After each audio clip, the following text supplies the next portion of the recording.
So, what happens when a designer raised in engineering, shaped by Apple and Airbnb, the likes of those companies, takes on the reins of one of the most innovative AI companies today?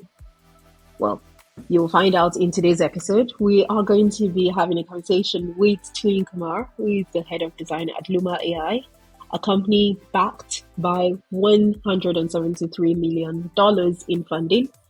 And we're going to be talking to him about how design has become a critical part of their unfair advantage in the market. Welcome to the podcast, Tuhin.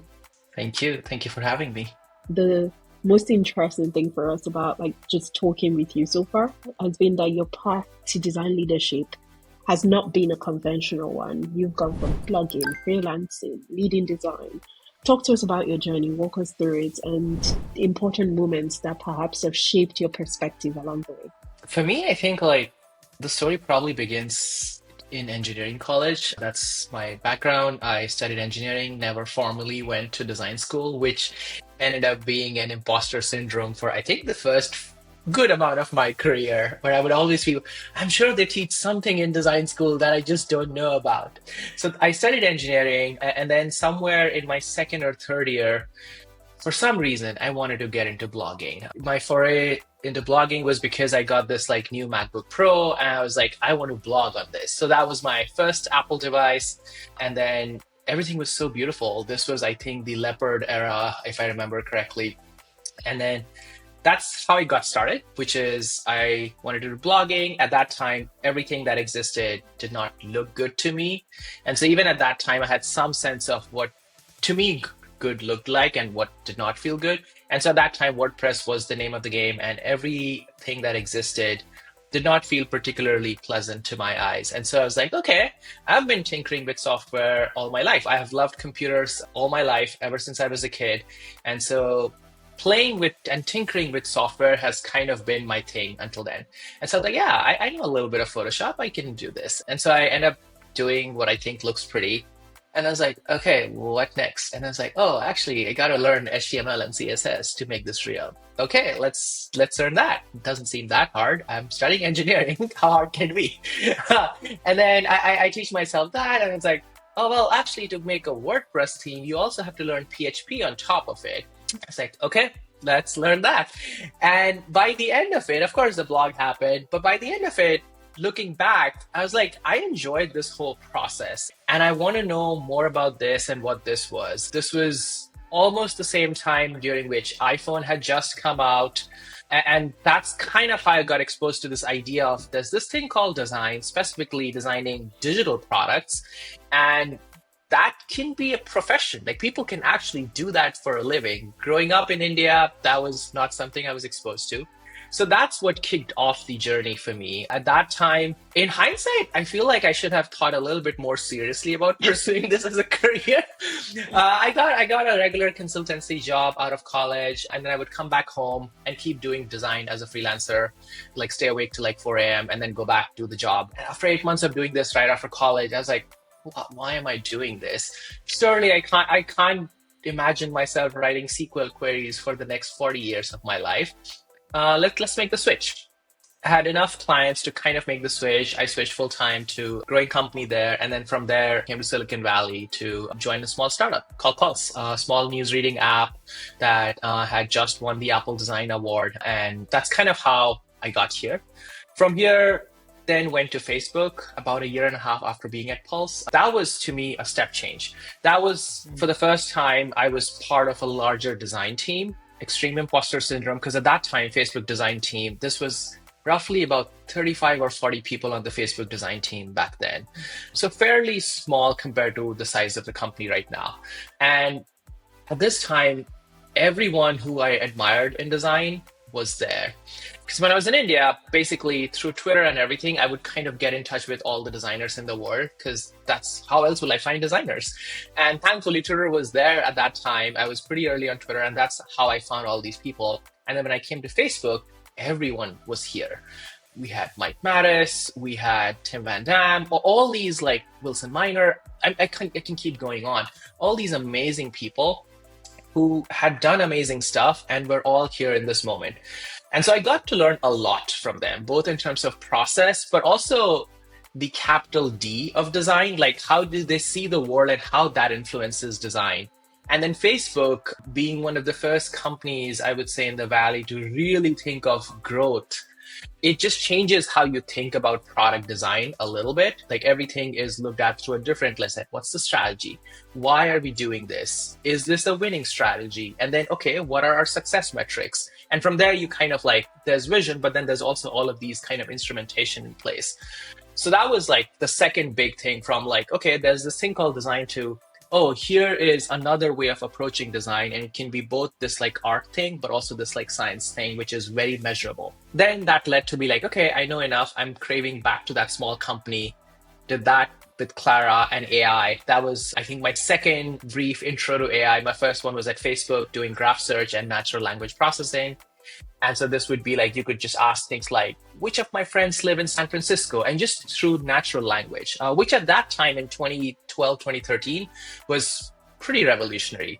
Cue Clara, all Clara did was basically you would CC this thing on an email and you can just, it would just schedule things for you. And that was my second, which now I'm like, someone should actually make that for all your email, and this would be the most amazing agentic thing ever.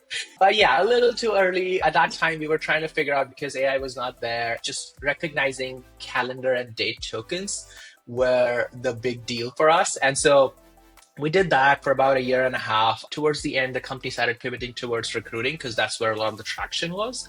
That was when I was like, okay, that's not particularly exciting to me personally.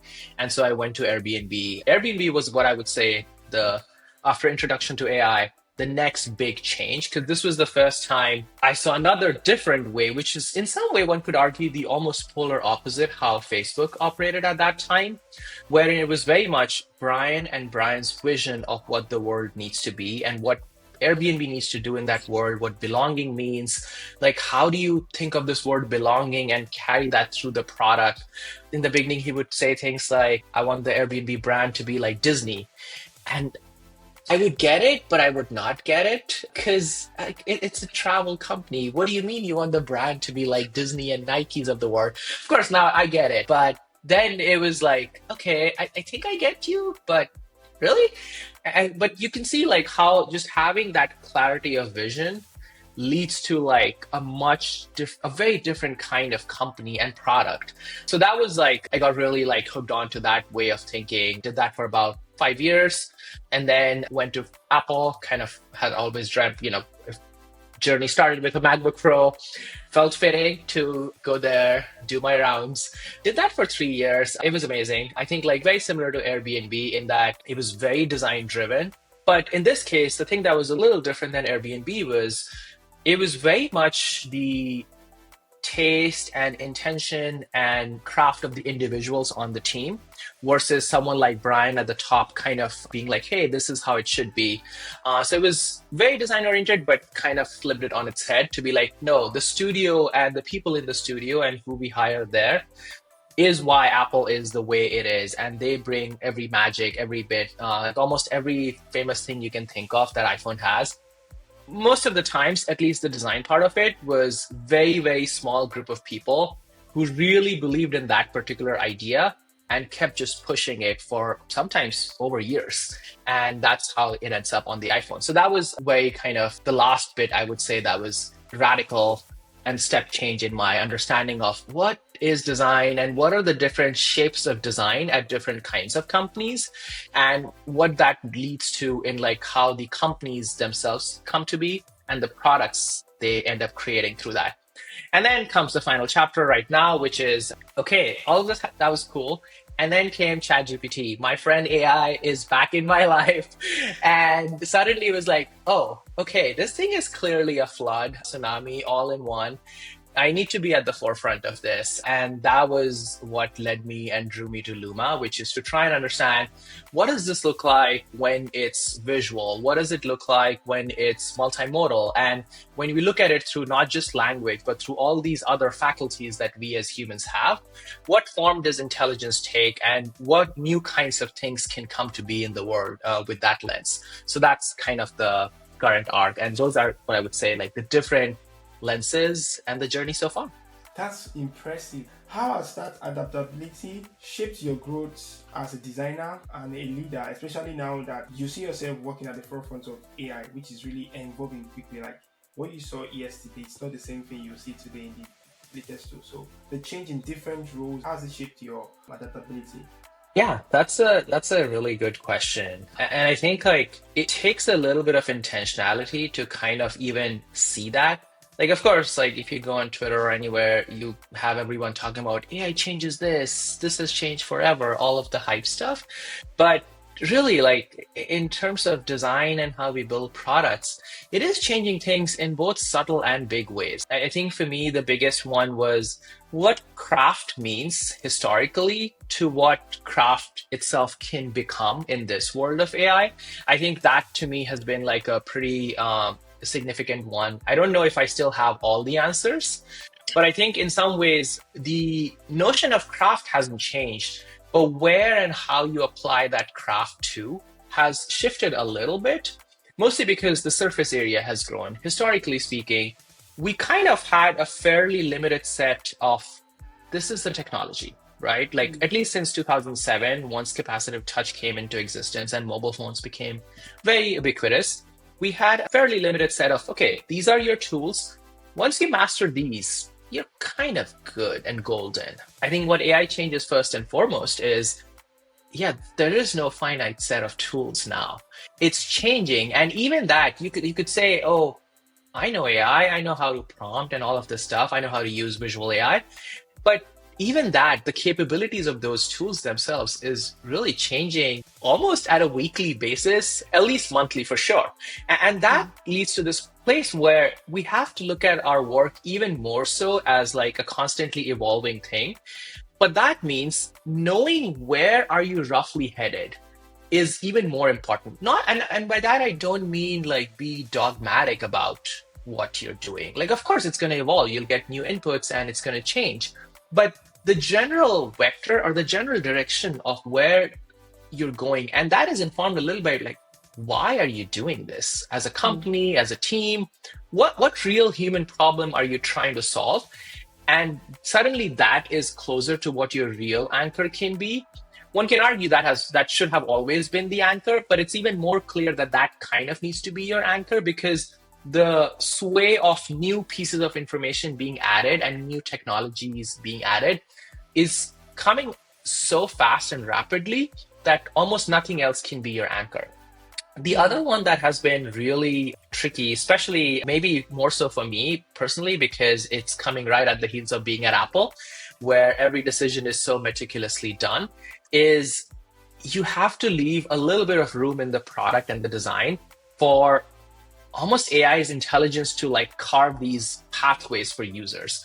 You will not likely know everything that a user is going to do. And this was, again, always true, but in traditional software, you users could only do things for which you had a button or a menu item, right? Suddenly, there is no such boundary. They can literally ask anything, which most means you have to like make sure the error handling and boundary conditions are well designed and considered, but also means there will 100% be use cases that you did not think of.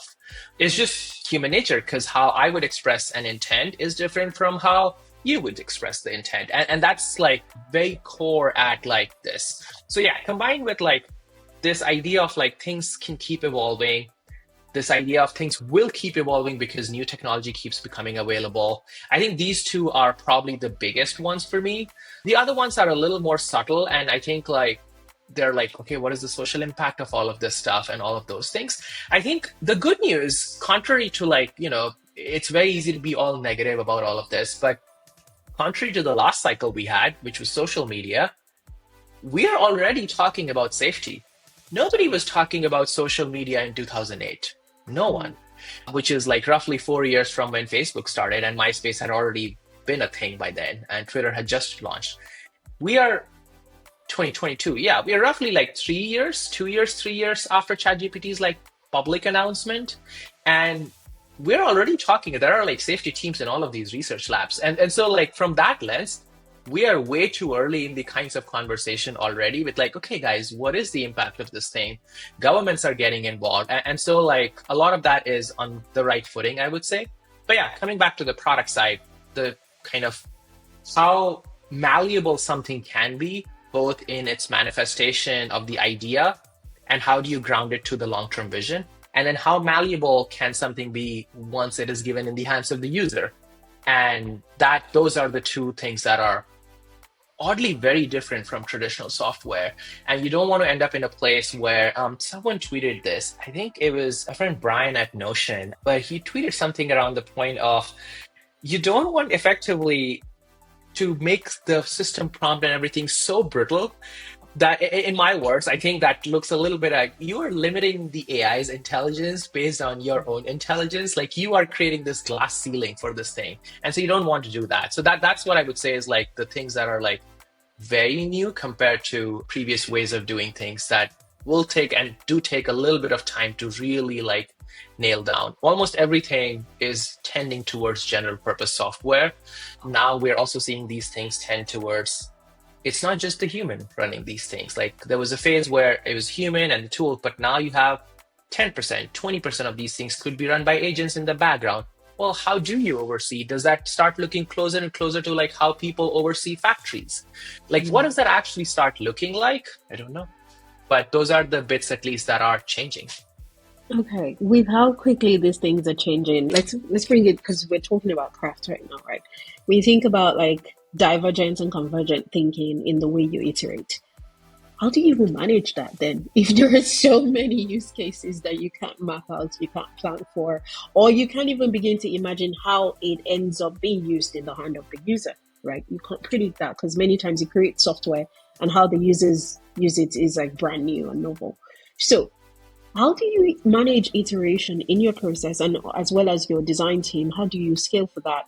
And how do you then thinking about growth design as well? How do you balance speed with thoughtfulness in this kind of dynamic space?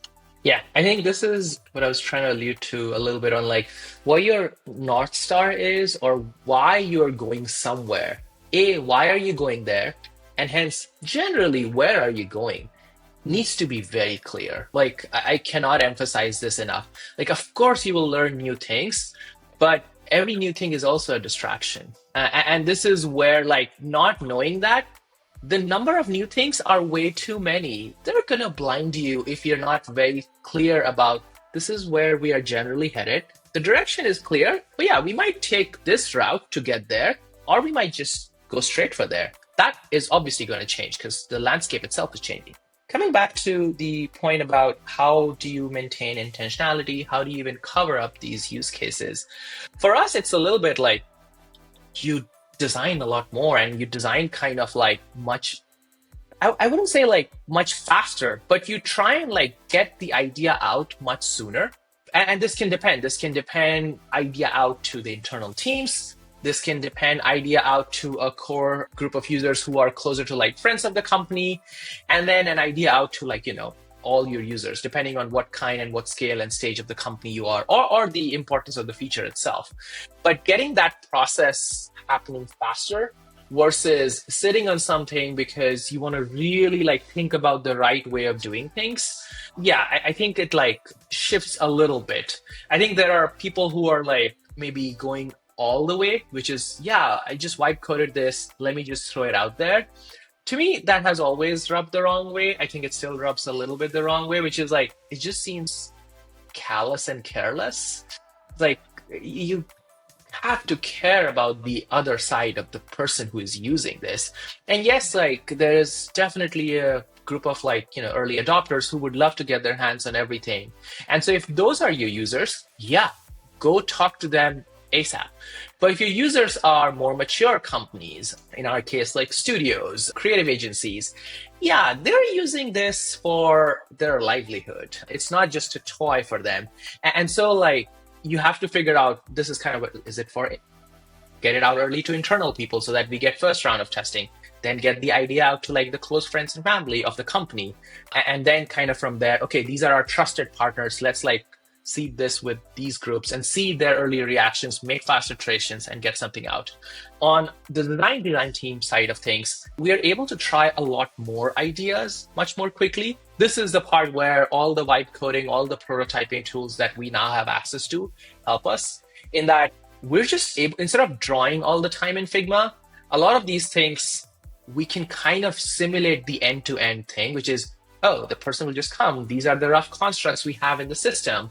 And this is roughly how the scaffolding is going to get laid out. Of course, it's not pretty, it's not pixel perfect or anything of that sort, but you get a very rough sense of like, okay, this is feeling to be in the right direction of things, or like, oh no, this is trying to be too brittle and like too almost like old school way of building products, because the moment we add one new capability, we'll have to struggle for like, guys, where do we put the next button now? And you will have 100 such capabilities in the land of AI. So again, the way and the texture of the UI starts shifting a little bit, but that's like how we do it, which is we test early. And on our side, we prototype a lot more because we can be much faster at this. So yeah, those are the two very concrete ways we're doing this. Yeah, I'm hearing that shift coming up, right? There's that balance of, yes, you're still using Figma, the traditional way. I can't believe that's how we're referring to Figma now, the traditional way for design. I mean, traditional ways are great. They're the classics for a reason. Like, I still use Photoshop once in a while. Like, there are still some things for which Photoshop is great. And that's just what it is. Yeah. Yeah, fair point. Yeah, no, I'm just referencing the speed with which things are shifting and changing, right? So you've got Yeah. that Figma still, but more on a first iteration, get it out for testing basis, and then you've got leaning into AI to prototype and get the idea out and refine that. And I also recall reading that product design was one of the main reasons that a large investor chose to invest in Luma, right?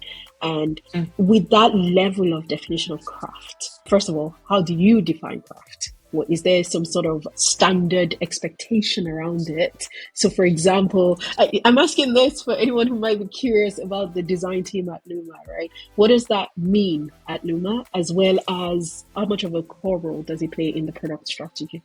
Yeah.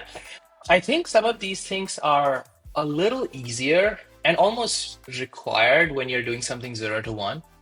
Because, you can think about this purely from like a designer mindset, but you can also think about it from like your end of the day using this. This is another tool you have of the many tools that exist to break through. And so if you have just the right amount of details that can get noticed, it's almost a different kind of vector of attack. And for me as a designer, that's like a very I would say shallow way of thinking about it. Like, I think it's what I would use when I have to justify why are we working on this piece of thing. For me, like, it's not a question. Like, I think the way I build teams, the kind of people I work with, and cross-functional partners that I love to work with, this is just not a question that is asked. It's like, it's the easiest way to kind of build amazing products is like, if you have a lot of people who are constantly asking you, but like, do we need to invest in that?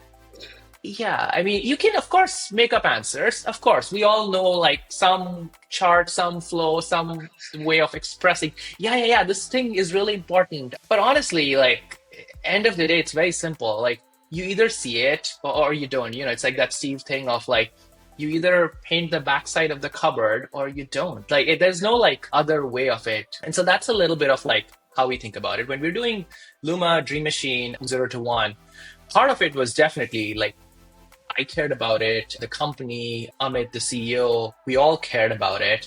And then as the team grew, once you have something, it automatically attracts the same kind of people who are interested in doing it. It's like, oh, these guys are doing this. We want to be part of the team that is doing this. And it becomes a very virtuous cycle to attract exactly that kind. The exact opposite is also true. If you just ship something that is, not great, but you're shipping very fast, yeah, you will attract people who are very good at shipping very fast. But then when it comes to the point where like, okay, the craft of this thing has fallen, you will likely not have those people because you never attracted those kinds of people.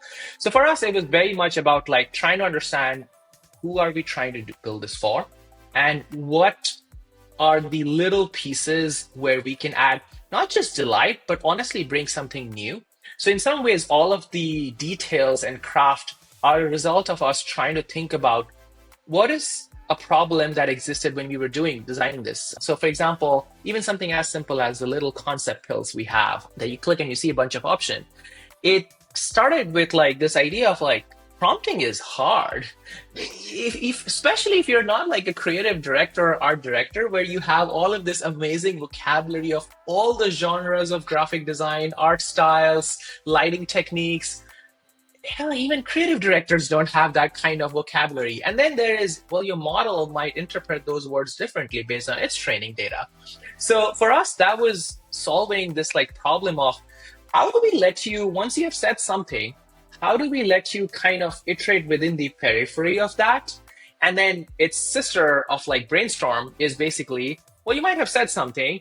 How do we now let you go into much more creative zones from there? And those are like very two complementary features designed very much for people who are not too deep in AI, where, oh, I know that just the right prompt is not your kind of the thing that you're most proud of. You're here just to get some work done, probably for your client, probably for your personal expression or art. And we are helping you effectively traverse the latent space, but in a way that feels much more intuitive, where, oh yeah, you're just changing a few words and seeing the things change immediately. So for us, craft is still connected a little bit to like, what are we trying to build and who is it trying to solve for?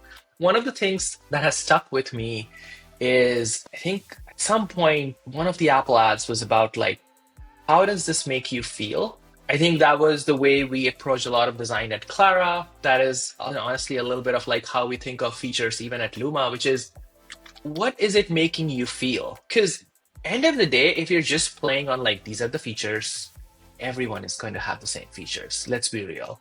You might have like a 5-10% delta in exactly how good your model is for which use cases. But once you reach that, and there's a constant battle of then new capabilities and then new capabilities. But for the ones where everyone has kind of reached the plateau, yeah, it suddenly becomes a lot more about, but how does this make you feel?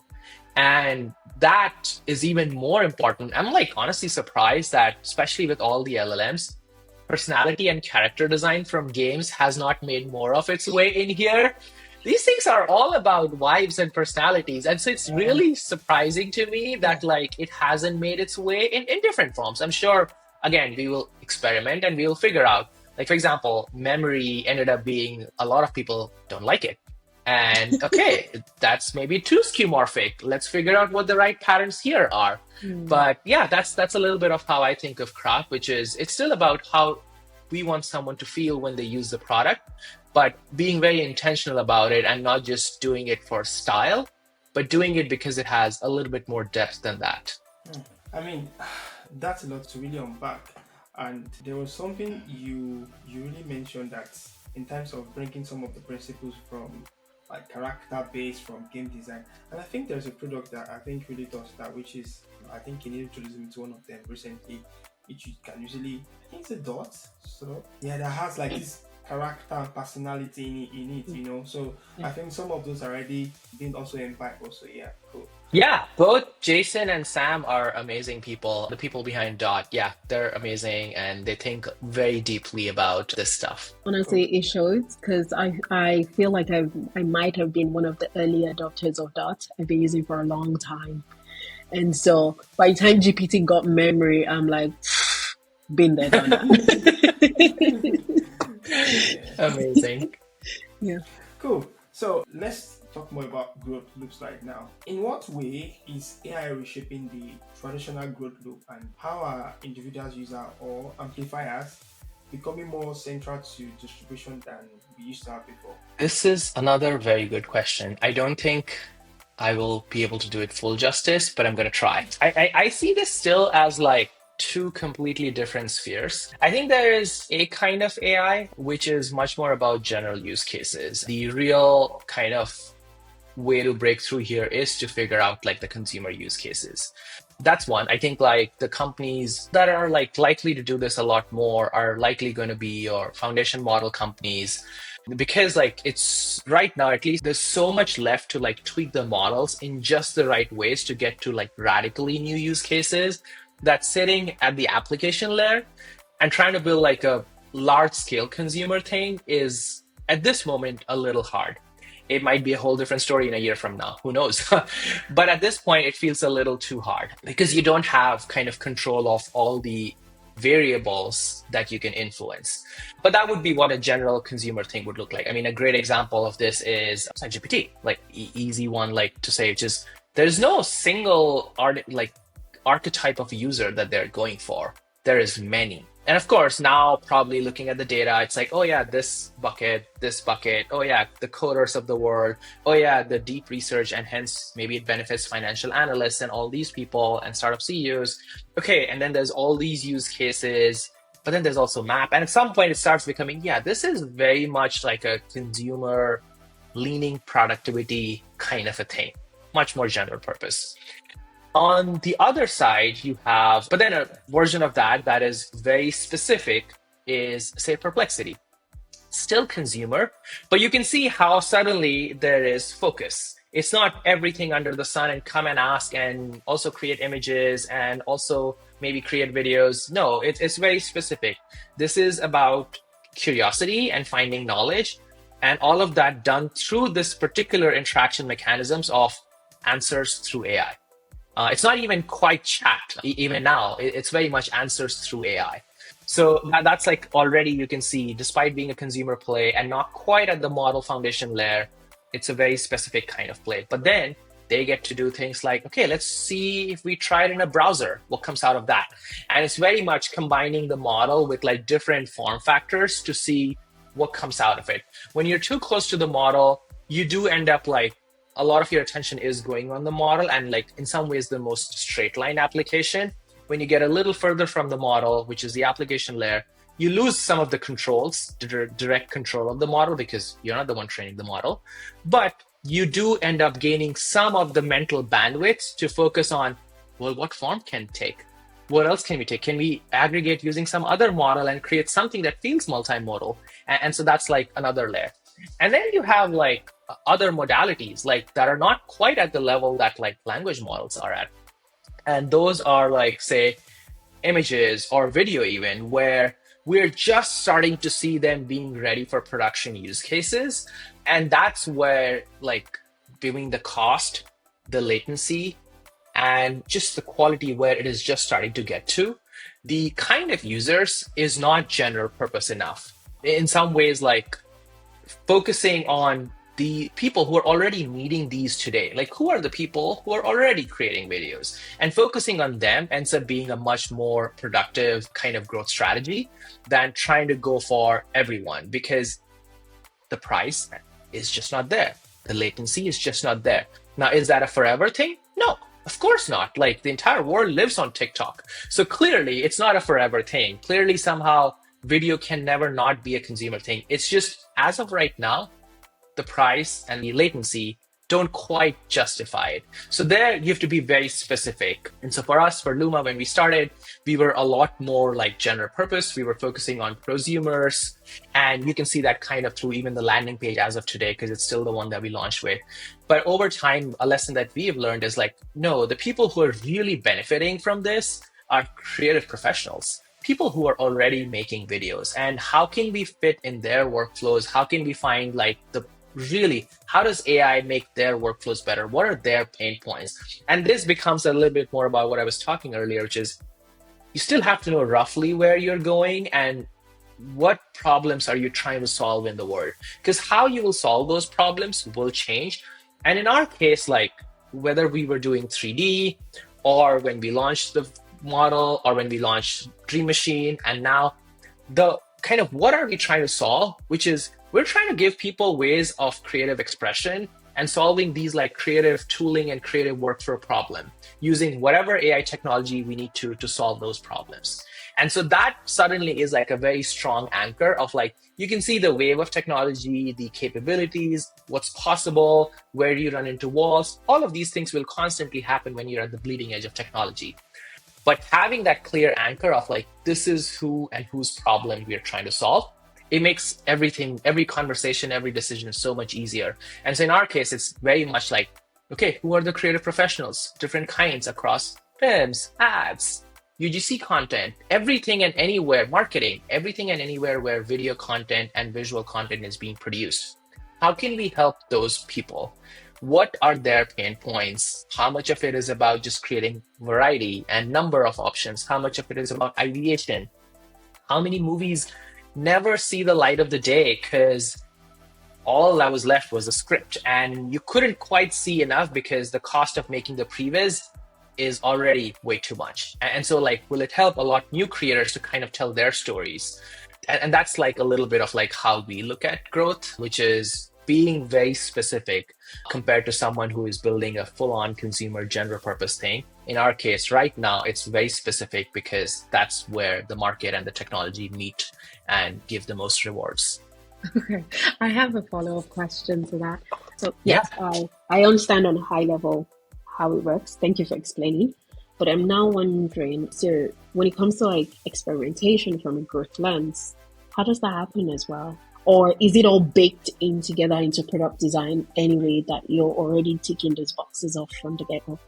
Yes and no. I think like one of the things that is beautiful about creative workflows is like oddly it doesn't change as much as you would think based on if you're making a film or if you're making an ad or if you're making a short like 10-minute thing, right? Like end of the day, there is generally some story and some world that you have in your head, and from there you kind of go in. I think the things that it is unlocking for us is like, yeah, you could now come with your own videos and do things with them.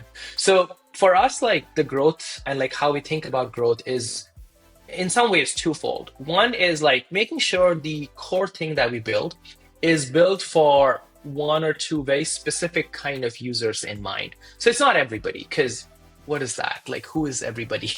And so it's very much like, okay, it's for this kind of person and this kind of person. And running those through, like when we're designing them, running those through in reviews, in crits, like, okay, I do this and I do this. What if I had this thing? What if my editor comes in and says this thing? Okay, here is how that workflow would look like. Okay, so that's one. The other thing that is useful for us a little bit is like, because we are get so focused on who we are trying to go after, it's not like a larger group that we kind of have to discover. This group exists. This group exists in studios. It exists in creative agencies. Our job, oddly, is a little simpler in that, yeah, we just go and talk to them. We just go and talk to them and see how they work and understand what they're doing. We also talk a lot with our users to try and understand what we're doing in terms of even how we are approaching these. You know, there's even in creative professionals, there's so many we can go after. We can go after movies, we can go after ads, we can go after fashion, architecture. And the way we kind of settled on these is like basically through a lot of talking to everyone, trying to understand what would be the magical unlocks for them, what would make it useful for them today, not like when the quality gets better and when the price is here and when the late. It's like, no. Today, what are your biggest pain points, and listening to them and then understanding actually this, and this we can solve today. These two, relatively simple for us to research this and hopefully find a solution that is really good. Yeah, that makes it very easy to be like, yeah, let's focus on this use case, this user group, and like really go after them. And once your motion is not just like, you know, completely product-led growth, SaaS, and waiting so much on like virality and K factors, it's a little bit more about like, no, good talk to people. Because once you land the right studios, the right agencies, you just need enough of those for it to start becoming, because then the great thing about creatives is like they talk. Every creative product that you've ever used is like, yeah, someone started using it, and like someone would see it from over their shoulder and be like, yo, what was that? What were you using? What did you just use? Or how did you do this so fast? Or, oh my God, this look is so good. What did you use? What filter did you use? What effect did you use? And that's how it happens. So for us, the biggest thing is, are we solving the pain points of the very specific customer, almost our highest expectation customers? And if we can do that, that's almost as good as any great viral or growth loop for us, which is, no, we know exactly who the person is and exactly what will solve their problem. And because we have talked to enough of them, we also are not blinded too much by like, we solve this like one narrow problem and kind of miss the forest for the trees. Because no, you have to talk to all of them, because this is the part about AI that you always have to keep an eye out, which is, end of the day, this is a general purpose technology. This is not a specific technology like upscaling. Upscaling is one of the facets of it. The technology is truly general purpose multimodal intelligence. Now, of course, if I were to go around shopping and selling multimodal intelligence today, not a lot of buyers because you gotta get people one by one from where they are, meet them where they are, and the meeting them where they are today is very much creative folks. So that kind of makes the growth stuff a little bit easier. But we got to it by honestly just talking and clearly breaking down the market segments and then talking them more specifically to understand which of these can we realistically in this quarter get to, in the next half get to, and honestly being just intellectually honest about it, because sometimes you can do all this motion and might still not be intellectually honest about it, because really you want to do this thing and you will somehow twist the whole story to get to do just this thing versus no, you actually just needed to do this thing. That was the first step for growth right now. Yeah. I believe what I'm hearing is also just like AI by itself is also turning everything. It's in everything that we know. It's just really turning it in a blender and spitting a different process out there. So, because it's like conversations, understanding the very peculiar needs, and that becomes word of mouth referrals, and it just becomes its own engine. Can you share a moment where there was just an organic interaction or something with the product that genuinely surprised you and was just a delightful moment for you as a builder? Oh my God, yes. This was the original launch of Dream Machine. Dream Machine, the model preview, not even the product. So a little bit of backstory. We're getting the model ready. The product was still in design and early building phase. And at some point we were like, guys, we might actually have to do a model preview versus waiting for the product and the model to go out together. Because this stuff moves so fast. You also there is a real thing as being first to market. At least for now, there is. And that for us was okay, we should do that. That led to but we don't want to do another just research preview. This was on the heels of Sora preview in Feb, I think. And I think everyone in the company felt that no one wanted yet another demo. They wanted to try their hands. And so that led to, okay, let's build a page. Let's have people try stuff. Well, then this thing costs money, so we can't just have them try forever. Okay, let's put a limit. That led to, well, from the last time we did text to 3D, we know people will then want to pay a little bit. That led to, okay, maybe they can pay this one pack and get X more. That led to, what if we just created pricing plans? And that is how the first launch happened.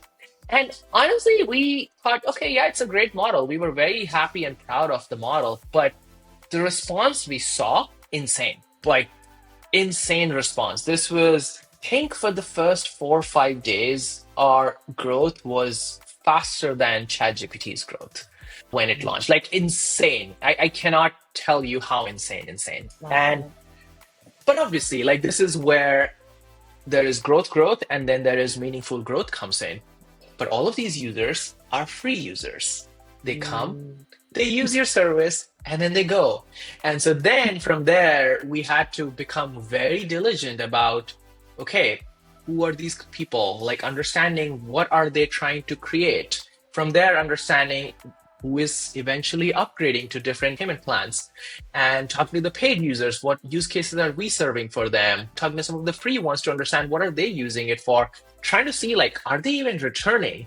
And realizing no, they're not. They probably someone posted on Reddit, that leads to a spike. Someone posted somewhere else, that leads to a spike. Spikes in millions, but yeah, they're not coming back.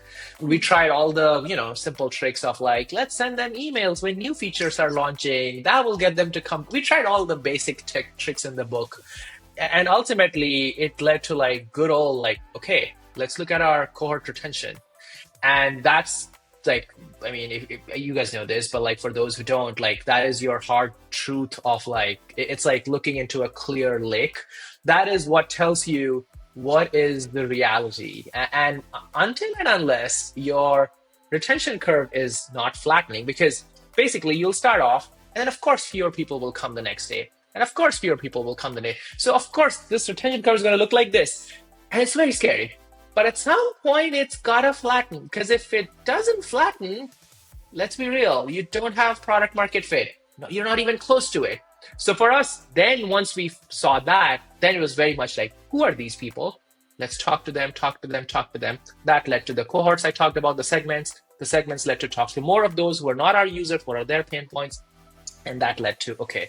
But yeah, it did start off with this like surprising, delightful, honestly amazing moment of, oh my God. So what is going on to our servers constantly breaking, not being able to keep up? We didn't know so many people were going to come and use this thing. And so like, yeah, that was amazing. But it's also a good lesson of like, not every hype and not every growth is good growth. Because end of the day, if that's not converting, especially for a paid product, if that's not converting to paid users, and you don't have billions to keep running the like hype marketing train forever, yeah, it's not helpful. It's like kind of pouring water into a leaky bucket. Well, the water is eventually going to leak out. Like you're not going to be left with anything. Yeah. So yeah. I like that.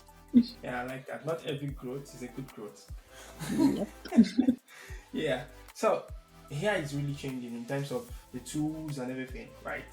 For example, Figma sort of released the new tools, like all the new stuff that they have right in the market. So as Luma AI, how do you guys maintain your design velocity while staying grounded to what your user really needs as a tool? That is hard. I think like that is, I think all of us are still learning it. I don't think we have like really nailed it. It's a little easier when you have like paying customers and you're like constantly talking to them, because hopefully you have generally a good internal compass within the company of like, this is what our users are really trying to do. Of course, once in a while, someone either will launch something or some new tech will come that, end of the day, we're all like children and we love shiny new toys. And so, of course, that happens. That happens everywhere. Like it happens in the biggest companies that you can think of and the smallest companies. So for us, like, it's just kind of being a little more mindful of like, and reminding when it needs reminding of like, yes, that is great, but this is the user that we are going for. Are we still aligned on that user? If so, then based on all our conversations, these are the problems. And of course, like sometimes it also happens where a new thing comes in and it changes fundamentally. You might have had this like glorious plan of like, we'll do this, and then we'll do this, and then we'll do this. And then a new thing comes and you're like, actually, all of those things have been flattened into this one thing here. And yeah, that also happens. And you have to be both willing to look at these things, but also not be constantly distracted and frazzled when these things come out. Like, so yeah, I don't know if we have nailed it. I think like we try. It's a little easier when you are like very clear about your customer and kind of this is why I keep pointing out like your goal and your why. It gets a little easy. But yeah, I think I've said this in many places, this is the most chaotic I have seen tech. It feels like, at least if you're in AI, this very much feels like a wartime versus peacetime. And everyone is constantly in this like race. Race to what is a little unclear because nobody can quite define AGI, but we are all racing. And so in that, it is extremely mindful to be like, okay, but what is our lane? And we shouldn't start racing in someone else's lane and end up like very far from where we wanted to be, because if you're just reacting to new tools. So yeah, I think like the answer is a little bit of both. You are aware, but you also keep grounded by like your customer. But then if something changes what you previously thought your roadmap should be, because instead of 3 things, it's now 1 thing, yeah, you should adapt and incorporate that. Incredible. Okay, let's look ahead, right? As much as, yes, we can't predict the future, let's try. How do you then see just like the future of design in general? There are so many tools that are launching every single day. There's a new one, Paper, which might be the Figma killer. The good thing about having so many X killers is that all it proves, honestly, for now, is that X is still the king. Like, honestly, because nobody's trying to make a killer for something that is not even like successful. So if I were Figma, I don't know, just put my head down and focus on the users, and that's all that's needed. That's what matters. The whole argument for it being the killer of, when you then look at all the new products, the way Figma has expanded, you're like, is it? It's not really. It's not apples to apples, really. But yeah, the point is, there's so many shifts that are happening that a lot of design teams are not prepared for. So, what would your advice be for designers who might be working in AI or not even working in AI? What kind of mindsets and skills should we be thinking about to really future-proof ourselves moving forward? Yeah, I think one, like, these will sound vague, but I will urge people to like think about them in the context of their life and their roles, and like really think about it, not because it's a tidbit you heard on a podcast. One is curiosity, like genuinely being curious about the tools that are coming up. There's a lot of hype, and it sometimes might feel like snake oil, but underneath all of that, there is real progress happening and real shift happening in what computers can do, what our tools can do, and hence what people can do with those tools. So be the kind of person who is able to take apart all the hype and look at the core of something and be curious about it. By curious, I mean don't just look at it as it passes by your feed. Go try that thing. Spend either the weekend or whatever is your time to like expand your abilities. Try it. Try it for a passion project that you might have been thinking about. Because unless you play with it, it is, and that leads to my second point, which is it is a new material, it is a new medium. It's a little bit like if you were first given touch and it was just resistive touch, everybody basically just like tapped. And we had these styluses, then you would like press really hard on that. And then you got capacitive touch. And in the beginning, it's just that tapping became very nice. It was so easy to tap. It took a while to know, oh yeah, you can just like swipe. And all these gestures, like they take a while. This is exactly what new mediums feel like. And this is very much a new medium and a new infrastructure. So take time to get your hands dirty. Don't just be intellectually curious, be genuinely curious, get your hands dirty and play with these things. These are, I would say, like the two biggest ones. I think like lastly, like we all have grown up with different notions of to be a good designer, you should do this, then you should do this, then you should get to this level, then maybe you should switch to management, then you should do this. Whether for design or for other fields, all of those rule books are a little out of sync going forward.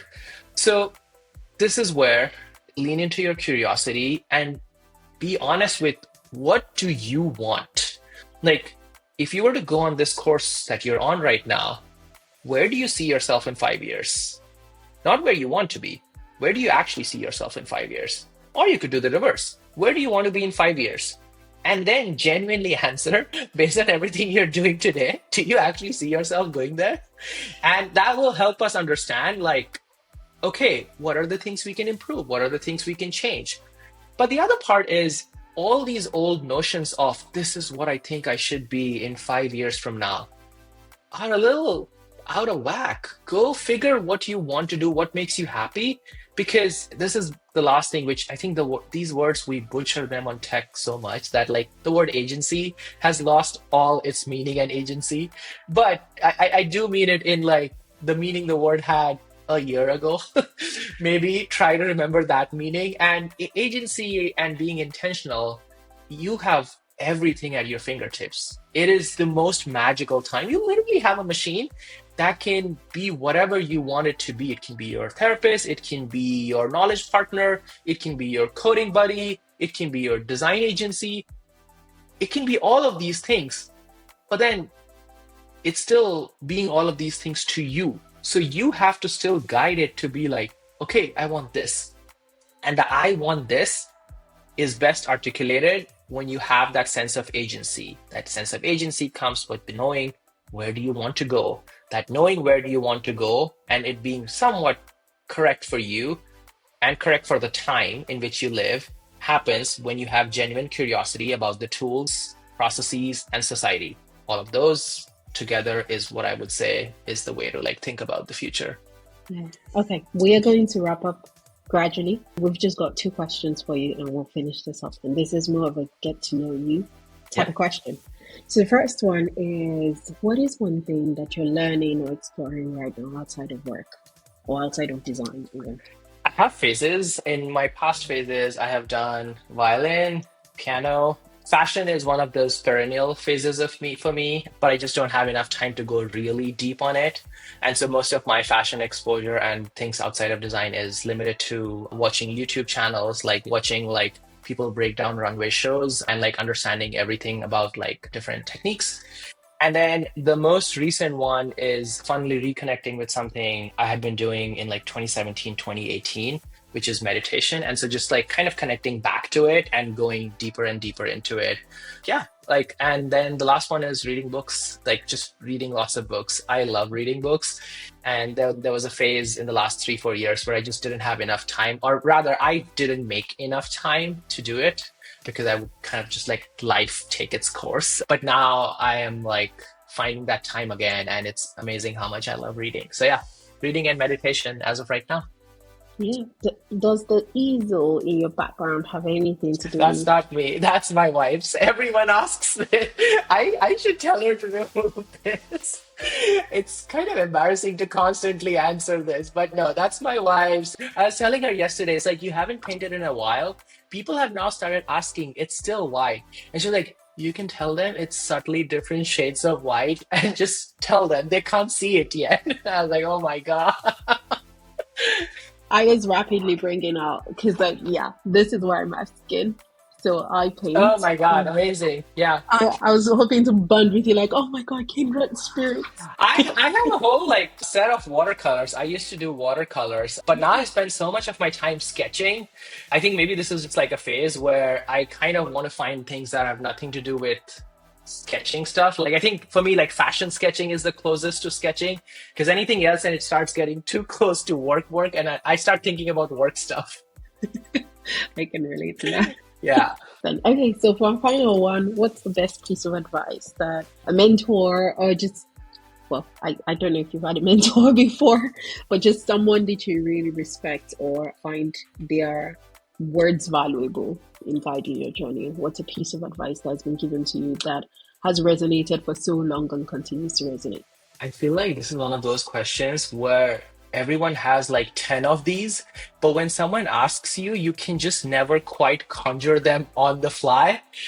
As of this moment, one that is kind of coming at the top of my mind is this person was my manager, mentor, friend, and it's not even an advice, it's a question they asked that kind of took me like a little bit by surprise, which a lot of people ask, but I think there was something about the way he asked it that felt so pointed and genuine and intentional. His question was very simple. It was like, so what drives you?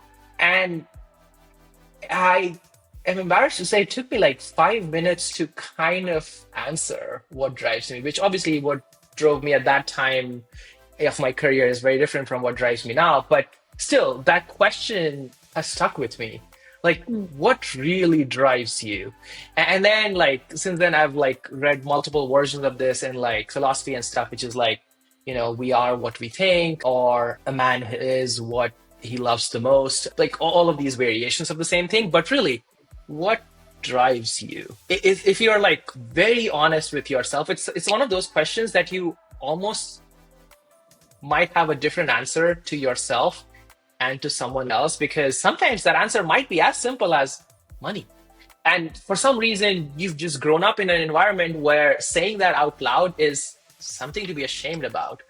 Or that answer might be influence or legacy, whatever. And you come up with these like, no, what drives me is like craft. I'm like, yeah, sure. Like there are like five people in the world who are really, really driven by craft. Let's be honest. Because again, there's nothing bad about it. It's just like how we've been programmed through different like eras and societies we live in. Like, oh yeah, this is not the right thing to say here. This is not the right thing. Yeah, go in a room of VCs and definitely being motivated by money will be very nice thing to say. So it's really funny. But like that question though, yeah, it stuck with me. I don't know why. And at least when you ask this right now, it was the first thing. Sorry to all my past mentors. I can't remember anything else right now. But hopefully this is a good one.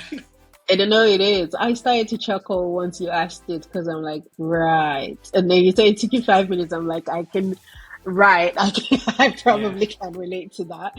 But yeah, no. This has been a wonderful conversation. Thank you so much for coming to the podcast today. We have loved chatting with you. And yeah, to all of our listeners out there, it has been an incredible conversation. I hope that this is something that you can find a lot of takeaways from. And as always, I'm Inyelua and my co-host. Manuel or Molly. I All don't know. right. Bye for now.